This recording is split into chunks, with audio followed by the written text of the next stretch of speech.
Freelancing is glorified চাকরি। আপনি যদি প্যাসিভ জার্নালের স্টুডেন্ট হয়ে থাকেন, আপনি দেখবেন ফ্রিল্যান্সিং নিয়ে আমাদের একটা বিশাল কোর্স আছে, যেখানে আমরা 30 থেকে 35টা স্কিল শেখাইছি। যে কোনো একটা স্কিল যদি আপনি শিখেন, আপনি ফ্রিল্যান্সার হিসেবে কাজ শুরু করতে পারবেন। ওখানে মার্কেট প্লেস নিয়ে ডিটেল ভিডিও আছে। সব স্কিল শিখবেন ফার্স্টে ওই 30টা ভিডিওর কোনো একটা দেখে, এবং তারপর মার্কেট প্লেসের ভিডিওগুলো দেখে আপনি কোনো একটা মার্কেট প্লেসে যাবেন। দুইটা মার্কেট প্লেসে মেনলি যাওয়া যায়, হয় আপওয়ার্ক অথবা ফাইবার। দুইটা কোনো একটা আপনি যাবেন, মার্কেট প্লেসে যেয়ে আপনি ফ্রিল্যান্সিং শুরু করবেন। বলতে অনেক সহজ, আসলে করতে একদমই এরকম সহজ ব্যাপার না, অনেক সময় লাগে। বাট যে কারণে আমি এত সিম্পলিফাই করে বলতেছি, কারণ আমি চাই না যে ফ্রিল্যান্সিংও আপনার এন্ড গোল হোক, কারণ ফ্রিল্যান্সিংও কিন্তু আসলে চাকরি। অনেক মানুষ বাংলাদেশে আমি ফ্রিল্যান্সার, আমি নিজের সময়ে কাজ করি, এরকম ঢং করার কারণে অনেকে ধরে নিছে যে ফ্রিল্যান্সিং মানে মনে হয় খুব আহামরি জিনিস। আসলে এমন কোনো আহামরি জিনিস না। এটা মেইনলি একজন বসের বদলে আমার 20টা বস থাকবে, 20টা বস আমাকে 20টা প্রজেক্ট দিবে। 20টা বস পৃথিবীর বিভিন্ন দেশে আছে, এই কারণে ওরা আমাকে অন্য কারেন্সিতে টাকা দিবে। যেহেতু বাংলাদেশের টাকার মান অনেক কম, অন্যান্য কারেন্সি টাকার মান বেশি, তো ওরা যখন $1 দেয় আমি তখন 100 টাকা পাই, আমার একটু ভালো লাগে। বাট ফ্রিল্যান্সিংও কিন্তু আপনার টাইমের এক্সচেঞ্জেই আপনি টাকাটা পাচ্ছেন। ফ্রিল্যান্সিং আপনাকে আহামরি ক্রেজি রিচ বানাই দিবে না। ফ্রিল্যান্সিং করে 20 কোটি টাকা একা একা জেনারেট করে ফেলছে এরকম মানুষ বাংলাদেশে নাই। থার্ড, আমি চাই আপনি একজন কানেক্টর হন। নিজেকে আপনি একজন কানেক্টর হিসেবে ভাবেন এবং এটাকে একটা পার্ট টাইম জব হিসেবে ট্রিট করেন। একজন কানেক্টরের কাজ কি? একজন কানেক্টরের কাজ হলো বিভিন্ন মানুষকে কানেক্ট করানো। আপনি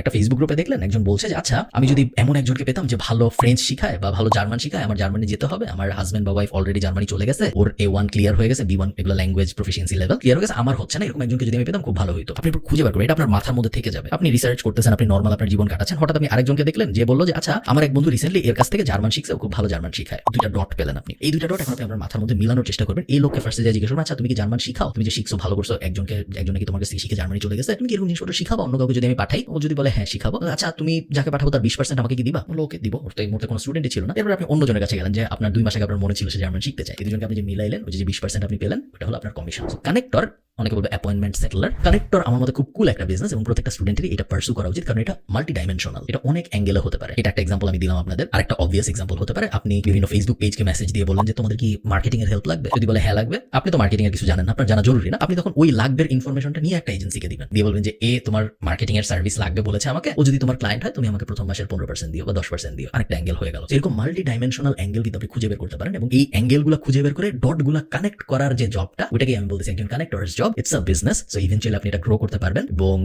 আপনার জায়গায় একজন মানুষকে সিইও হিসেবে বসাই দিয়ে আপনি মুভ অন করতে পারবেন। এই কারণে আমার এই জিনিসটা পছন্দ। আমার ধরুন এটা যে কোনো মানুষ স্টুডেন্ট অবস্থায় শুরু করতে পারে। Fourth, be a writer for CEO's. আমি জানি না আপনারা জানেন নাকি, বাংলাদেশ হোক ইন্টারন্যাশনালি হোক, সবাই ইনফ্লুয়েন্সার হইতে চায়, সবাই ক্রিয়েট করতে চায় কন্টেন্ট এবং সবাই ইম্প্যাক্ট রাখতে চায় সোসাইটিতে। তো একজন সিইওর বা একজন সি সুইট লেভেলের মানুষের বা একজন সিনিয়র কর্মকর্তার হাতে এত সময় নাই যে সে বসে বসে লিঙ্কডইনের জন্য কন্টেন্ট বানাবে বা সে বসে বসে ফেসবুকের জন্য কন্টেন্ট বানাবে, রিটেন ফর্মে কন্টেন্ট বানাবে, তার তো সময় নাই। সো সে করে না, বাট সে কিন্তু চায়। এখন সোনালী ব্যাংকের যে এমডি, তার ইচ্ছা আছে, তার মনের গভীরে ইচ্ছা আছে, যে এক্সাম্পল হিসেবে বলতেছি, আপনারা ভাবেন না যে এক্স্যাক্টলি আমি সোনালী ব্যাংকের এমডির কথাই বলতেছি, তার মনের ভিতরে ইচ্ছা আছে লিঙ্কডইনে যদি আমার 1 লাখ ফলোয়ার থাকতো, যারা প্রত্যেক সপ্তাহে আমি আমার এই লম্বা ব্যাংকিং এক্সপেরিয়েন্স থেকে যা শিখেছি এটা আমি শেয়ার করবো, তারা অনেক দেখবে, সবাই এটা চায়, সবাই এটা লাইক করে, বাট অনেকে এটা রিয়ালাইজ করে না। অনেকে যারা রিয়ালাইজ করে তাদের হাতে তো সময় নেই যে তারা বসে বসে কন্টেন্ট লিখবে। আপনি কি করবেন? Be a writer for CEO's. আপনি এদের সাথে যোগাযোগ করবেন, আপনি এদের সাথে যোগাযোগ করে বলবেন যে ভাই আমি প্রত্যেক মাসে 2 দিন আসবো, একটা টেপ রেকর্ডার নিয়ে আসবো, আমি আপনাকে বিভিন্ন জিনিস জিজ্ঞেস করবো, আপনি আমাকে গল্পের মতো করে বলবেন, এরপর আমি বাসায় যাবো, আপনার লিঙ্কডইনের জন্য আমি কন্টেন্ট সাজাবো, সুন্দর করে ফরম্যাট করবো, ইমেজ বসাবো, এই করবো সেই করবো, আমি পোস্ট করা শুরু করবো, আপনাকে একজন অথরিটি হিসেবে আমি দাঁড় করানো শুরু করবো। শুধু যে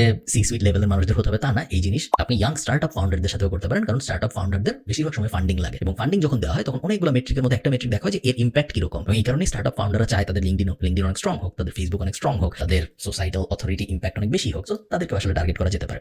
অনেক মানুষ, ইভেন বেসিক ডক্টরদের বা ইঞ্জিনিয়ারদের, স্পেশালি ডক্টর যাদের সার্ভিস টাইপ বিজনেস আছে, B2C অ্যাঙ্গেল আছে, ডক্টর টাইপ মানুষজন, এদেরকে যদি আপনি অথরিটি বানাতে হেল্প করতে পারেন, আপনার কি মনে হয় না যদি 2টা ডাক্তার থাকে যার একজনের 1 মিলিয়ন ফলোয়ার ফেসবুকে ভার্সাস আরেকজনের 200, তার মধ্যে 1 মিলিয়ন যার সে বেশি পেশেন্ট পাবে, কারণ পেশেন্টদের তাদের যখন তাদের প্রবলেমটা হবে তাদের এই ডাক্তারের নামই ফার্স্ট মাথায় আসবে। তো এই ব্যাপারটা যদি আপনি ওই ডাক্তারকে বোঝাতে পারেন, যে কোনো বেনিফিশিয়ারিকে বোঝাতে পারেন, আমি শিওর আপনারা খুব সহজেই তার জবটা পাবেন। এবং এই জবের একটা কুল ব্যাপার হলো আপনি এটাও বলতে পারেন যে আমি 2 মাস ফ্রি করতেছি, কারণ আপনার তো ফ্রি করতে আসলে কোনো টাকা পয়সা খরচ হচ্ছে না। আপনি বলতে পারেন আমি 2 মাস ফ্রি করতেছি, আপনি দেখেন আপনার আসলে কোনো লাভ হয় নাকি। যদি আপনার মনে হয় যে আমি আপনার ফেসবুক পেজটা, আপনি একজন ডাক্তার, আপনার সময় নেই, কিন্তু আপনার ফেসবুক পেজটা আমি ম্যানেজ করার কারণে আপনার 2টা কাস্টমার যদি মনে হয় বেশি বাড়ছে, তাহলে 2 মাস পরে আমরা আলাপ আলোচনা করবো না যে কিরকম টাকা পয়সা আপনি আমাকে দিবেন, আপাতত কিছু দিতে হবে না। I think it's a cool business for students এবং এটাও এমন একটা বিজনেস যেটা actual business, not like freelancing এর মতো কিছু বা টিউশনের মতো কিছু। এটাকেও আপনি গ্রো করতে পারবেন to the moon. 5 number, be an editor for creators. তো এগেইন এইটা এবং লাস্টেরটা দুইটা অনেকটা কাছাকাছি। লাস্টেরটা আমরা বলেছিলাম যে কিভাবে আপনি যারা ইনফ্লুয়েন্স চায় তাদেরকে ইনফ্লুয়েন্স পেতে হেল্প করতেছেন। এটা আমি বলতেছি যে যারা অলরেডি ইনফ্লুয়েন্সিয়াল তাদের ইনফ্লুয়েন্স বাড়ানোর ক্ষেত্রে আপনি কিভাবে হেল্প করবেন। আমাকে যদি কেউ একজন এসে বলতো যে ভাই এই যে দেখেন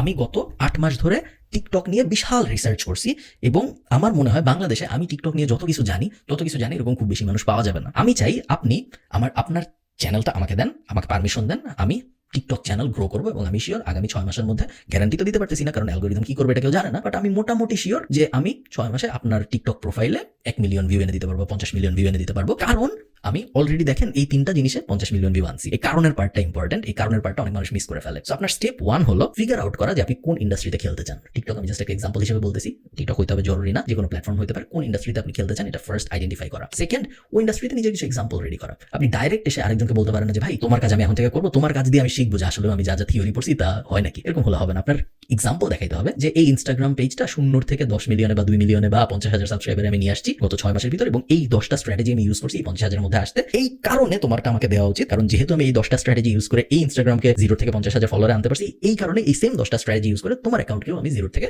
1 লাখ ফলোয়ারে নিতে পারবো। এই ফরম্যাটটা ইম্পর্টেন্ট। সেই ফরম্যাটটা ফিগার আউট করে আপনি যদি কাজ করা শুরু করেন, again this can be a very cool business for students. 6th, blogging. Blogging আমার খুব পছন্দের একটা জিনিস, এবং আপনারা যারা প্যাসিভ জার্নালের ইউটিউব চ্যানেল আমি জানি না দেখেন নাকি কেউ, যদি দেখেন ওখানে দেখবেন আমাদের 2017-18 ব্লগিং এর একটা কোর্স আছে ফ্রিলি অ্যাভেলেবল আমাদের প্যাসিভ জার্নাল ইউটিউব চ্যানেলে। ওই ব্লগিং এর কোর্সটা আমি একদম 0 থেকে একটা ব্লগ দাঁড় করায় সেটা থেকে ইনকাম করেও দেখাইছি। ওই কোর্সটা কিন্তু অনেকে পাইরেটেড 100-200 টাকায় বেচে, বাট অনেকে জানেন না ইউটিউব চ্যানেলে ফ্রি আমাদের। তো ওই কোর্সটায় যা দেখানো হয়েছে তার অনেক কিছু বদলে গেছে। প্যাসিভ জার্নালে যারা স্টুডেন্ট আমাদের কোর্সের মেম্বার তারা জানেন যে আপডেটেড কোর্স আছে, এবং বা আপনি যখন এই ভিডিও দেখতেন তখন হয় আসছে বা হয়তো সামনে আসবে। তো ব্লগিং এর বেসিক প্রিন্সিপাল খুব সহজ। একটা টপিক আইডেন্টিফাই করা, যে টপিকে ম্যাস ইন্টারেস্ট আছে প্লাস নিজের ইন্টারেস্ট আছে, ব্লগ বানানো, সো কন্টেন্ট পাবলিশ করা, এসইও করা, এবং তারপরে ওয়েট করা যেন কন্টেন্টটায় ট্রাফিক আসে, এবং ট্রাফিক আসার পর ডিসাইড করা আমি কিভাবে মনিটাইজ করবো। সাধারণত 2টা ভাবে মনিটাইজ করা হয়, এফিলিয়েট মার্কেটিং করে অথবা অ্যাড বসায়। আরেকটা উপায় আছে নিজের প্রোডাক্ট সার্ভিস সেল করা, বাট ওটা সাধারণত বেশিরভাগ বাংলাদেশি ব্লগাররা করে না। তারা হয় এফিলিয়েটের দিকে যায়, বা তারা অ্যাডের দিকে যায়, বা তারা 2টার দিকেই যায়। তো এই 5টা স্টেপ ফলো করে যে কেউ ব্লগার হতে পারে। আমার মতে very cool business for any students to pursue. Even if you fail, যদি আপনি ফেলও করেন তারপরেও একটা ব্লগ শুরু থেকে বানানোর এই জার্নিতে আপনি যা যা শিখবেন তা হার্ডলি আপনি অন্য কোনো কিছু একদম 0 থেকে দাঁড় করাতে যে শিখবেন। সেই কারণে আমার মনে হয় সবারই নিজের জীবনে কোনো পর্যায়ে একটা ব্লগ বানানোর চেষ্টা করে দেখা উচিত যে সে আসলে পারে নাকি। লাস্ট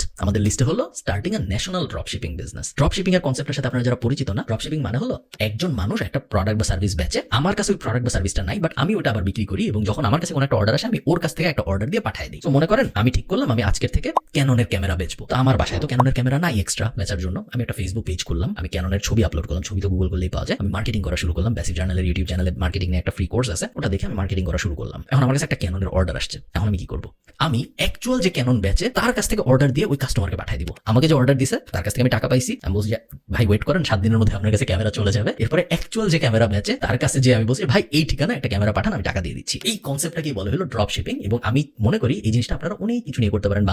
বাংলাদেশি অনেক টি শার্ট কোম্পানি আছে যাদের easily T shirt drop ship করা সম্ভব। বাংলাদেশে অনেক মধুর কোম্পানি আছে, শাড়ির কোম্পানি আছে, বইয়ের কোম্পানি আছে, কোম্পানির কোনো অভাব নেই যাদের সবার উপরে আপনি একটা ড্রপ শিপিং লেয়ার বসাইতে পারেন। আপনার ওই প্রোডাক্ট ধরতে হবে না কোনোদিন, আপনার ওই সার্ভিস ধরতে হবে না কোনোদিন, বাট খুব কুল এবং ইজি উপায়, একদম সহজ ডাল ভাত পদ্ধতিতে আপনি ওই বিজনেসের উপরে একটা ড্রপশিপ লেয়ার বসায় ওই বিজনেসেরও লাভ, কারণ ওদের কাস্টমার বাড়তেছে, ওদের অর্ডার বাড়তেছে, এবং আপনারও লাভ, কারণ আপনার এমন কোনো আহামরি কষ্ট করতে হচ্ছে না এরকম একটা বিজনেস দাঁড় করাইতে, কারণ আপনি আসলে মার্কেটিং ছাড়া এবং বেসিক লেআউট বিল্ডিং ছাড়া তেমন কিছু করতেছেন না। আপনি ডেলিভারি দিচ্ছেন না, আপনি প্রোডাক্ট স্টক করতেছেন, সো আপফ্রন্ট খরচ হচ্ছে না আপনার খুব বেশি, আপনি জাস্ট মার্কেটিং করতেছেন, আপনি জাস্ট একটা বেসিক স্টোর ফ্রন্ট বানাইছেন। সো আমি চাই আপনার এই ব্যাপারটা নিয়ে একটু এক্সপ্লোর করেন। আমার ধারণা বেশিরভাগ স্টুডেন্ট, একটু যারা বড় স্টুডেন্টস যারা ইউনিভার্সিটিতে পড়তেছেন অলরেডি এবং আমার ভিডিও দেখেন, তাদের জন্য আমার মতে national dropshipping upfront store type একটা সলিউশন বানানো এবং তারপর বিভিন্ন প্রোডাক্ট বা সার্ভিস ট্রাই করা বাংলাদেশের মার্কেটের জন্য বেশ মজার একটা অভিজ্ঞতা হতে পারে। এই তো এগুলো আমার মতে খুব ইন্টারেস্টিং কিছু উপায় স্টুডেন্টদের টাকা আয় করার জন্য। আবার আমি মেইন ফিলোসফিটা বলে রাখি আপনাদের, অবশ্যই এন্ড গোল হইলো বিজনেস দাঁড় করানো। এন্ড গোল এইটা না যে ইমিডিয়েটলি আমি কত বেশি টাকা আয় করতে পারি, এন্ড গোল হইলো প্রপার ফরম্যাটে প্রপার বিজনেস দাঁড় করানো, যেন ইভেন্চুয়ালি আমার অনেক টাকা আয় রোজগার হয়। এই ব্যাপারটা আপনারা ভুলবেন না। ভালো থাকেন, সবার সাথে দেখা হবে পরে কোনো একটা ভিডিওতে। টাটা।